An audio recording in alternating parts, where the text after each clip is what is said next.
এই যুবক, যদি তোমরা নামাজি হইতা, যদি তোমরা ফজরের নামাজ পড়তা, যদি তোমরা আল্লাহর কোরআন পড়তা, যদি তোমরা কাফের বেঈমানদের মতো চুল না রেখে চারদিক দিয়া সমান চুল রাখতা, কসম আল্লাহর, যদি দিবা নিশি ফালতু মোবাইল না টিপতা, আল্লাহর কসম তোমাদের যুবকদের ভয়ে গোটা পৃথিবীর বেঈমান কাঁপত।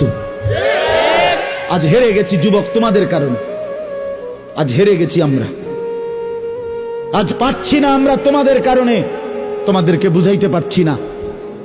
তোমরা সেজদাকে পছন্দ করো না, তোমরা 5 ওয়াক্ত নামাজকে পছন্দ করো না। আমার ছেলেরা, তোমরা সারাক্ষণ মোবাইলে উলঙ্গ ছবি, নাচ গান, সারা রাত জিনা ব্যভিচারের দৃশ্য দেখেই মজা পাচ্ছ। রাস্তার মেয়ে তোমাদের কারণে নিরাপদ না।